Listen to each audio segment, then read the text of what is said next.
ಆದಿವಾಸಿ ಕೊರಗ ಸಮುದಾಯಕ್ಕೆ ಮಂಜೂರಾದ ನಿವೇಶನವನ್ನು ಹಸ್ತಾಂತರ ಮಾಡದ ಮಂಗಳೂರು ಪಾಲಿಕೆ ಕ್ರಮವನ್ನು ಖಂಡಿಸಿ ಕೊರಗ ಸಮುದಾಯ ನಗರದಲ್ಲಿ ಪ್ರತಿಭಟನೆ ನಡೆಸಿತು. ಆದಿವಾಸಿ ಹಕ್ಕುಗಳ ಸಮನ್ವಯ ಸಮಿತಿ ನೇತೃತ್ವದಲ್ಲಿ ಮಂಗಳೂರು ಮಹಾನಗರ ಪಾಲಿಕೆ ಕಚೇರಿ ಎದುರು ಪ್ರತಿಭಟನೆ ನಡೆಸಿದ ಕೊರಗ ಸಮುದಾಯದ ಜನ ನಿವೇಶನ ನೀಡಬೇಕೆಂದು ಕೊರಗ ಸಮುದಾಯದ ಕಳೆದ ಅನೇಕ ವರ್ಷಗಳ ನಿರಂತರ ಹೋರಾಟ ನಡೆಸುತ್ತಾ ಬಂದಿದೆ. ಹೋರಾಟದ ಫಲವಾಗಿ ಇದೀಗ ನಿವೇಶನಗಳು ಮಂಜೂರಾಗಿದೆ.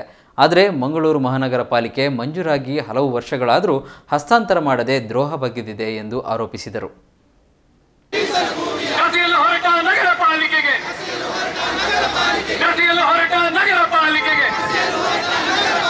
ತಮ್ಮ ಅಡಿಸ್ಥಾನ ಬೇಕು, ತಮಗೊಂದು ಮನೆ ಬೇಕಂತೇಳಿ ಹಲವಾರು ವರ್ಷಗಳಿಂದ ಕನಸನ್ನು ಕಾಣ್ತಾ ಇದ್ದಾರೆ. ಒಂದು ಮನೆಯನ್ನು ಕಟ್ಟಬೇಕಂತ ಹೇಳುವಾಗ ಆ ಮನೆಯನ್ನು ಕೊಡಲಾರ್ದಂತಹ ಒಂದು ಹೀನ ಮನಸ್ಥಿತಿಯ ಮಂಗಳೂರು ಮಹಾನಗರ ಪಾಲಿಕೆ ಇವತ್ತು ನಮ್ಮ ಎದುರುಗಡೆ ಇದೆ. ನಾವೇನು ಹೆಚ್ಚುವರಿಯಾಗಿ ಏನು ಇಲ್ಲದ ನಾವು ಕೇಳ್ತಾ ಇಲ್ಲ. ಇದೇ ನಗರ ಪಾಲಿಕೆ ತೀರ್ಮಾನ ಆಗಿತ್ತಲ್ಲ 2018ರಲ್ಲಿ, ಅದನ್ನು ಇವತ್ತು ಕೇಳ್ತಾ ಇದ್ದಾರೆ. 5 ವರ್ಷದಿಂದ ಕೊಡ್ತಾ ಇಲ್ಲ ಅಂತ ಪ್ರಶ್ನೆ ಬಂದಾಗ ಈ ನಗರ ಪಾಲಿಕೆಯ ದಲಿತ ವಿರೋಧಿ ನೀತಿ ಆಗಲಿ, ಆದಿವಾಸಿ ವಿರೋಧಿ ನೀತಿ ಆಗಲಿ, ಕೊರಗ ಸಮುದಾಯದ ವಿರೋಧಿ ನೀತಿ ಇವತ್ತು ಪ್ರತ್ಯಕ್ಷವಾಗಿ ಜನಸಾಮಾನ್ಯರ ಮುಂದೆ ಇವತ್ತು ಬಿಂಬಿತವಾಗಿದೆ.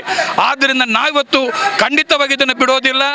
ವಾಮಂಜೂರು ಮಂಗಳ ಜ್ಯೋತಿ ಪ್ರದೇಶದ 33 ಕುಟುಂಬಗಳಿಗೆ ಮನೆ ಸಿಗಬೇಕು, ಅವರ ಭೂಮಿ ಸಿಗಬೇಕಂತೇಳಿ ನಮ್ಮ ಹೋರಾಟ ಇವತ್ತು ನಿನ್ನೆ ಹೋರಾಟ ಅಲ್ಲ, ಕಳೆದ 2 ವರ್ಷದಿಂದ ನಾವು ಮಾಡ್ಕೊಂಡು ಬರ್ತಾ ಇದ್ದೇವೆ. ಭೂಮಿ ಸಮಾವೇಶ ಮಾಡಿದ್ದೇವೆ. ಅದೇ ರೀತಿ 18 ಕಿಲೋಮೀಟರ್ ಮಂಗಳ ಜ್ಯೋತಿಯಿಂದ ಇವತ್ತು ಇಲ್ಲಿಯವರೆಗೆ ನಡ್ಕೊಂಡು ಬಂದಿದ್ದೇವೆ, ಪಾದಯಾತ್ರೆ ಮಾಡಿದ್ದೇವೆ. ಆವಾಗಲೂ ಕೂಡ ಇವತ್ತು ಭರವಸೆಯನ್ನು ಕೊಟ್ಟಿದ್ರು. 5 ತಿಂಗಳಲ್ಲಿ ನಿಮಗೆ ಭೂಮಿ ಕೊಡ್ತೇವೆ ಅಂತ ಹೇಳಿದ್ದಾರೆ. 9 ಎಕರೆ ಭೂಮಿ ಇದೆ ಅಲ್ಲಿ. ಆ ಭೂಮಿ 33 ಕುಟುಂಬಕ್ಕೆ ಮೀಸಲಾಗಿದೆ. ಅದನ್ನು ಇವತ್ತು ಕೊಡಲಿಕ್ಕೆ ಏನು ದಾಡಿ ಅಂತ ನಾವು ಕೇಳ್ತಾ ಇದ್ದೇವೆ.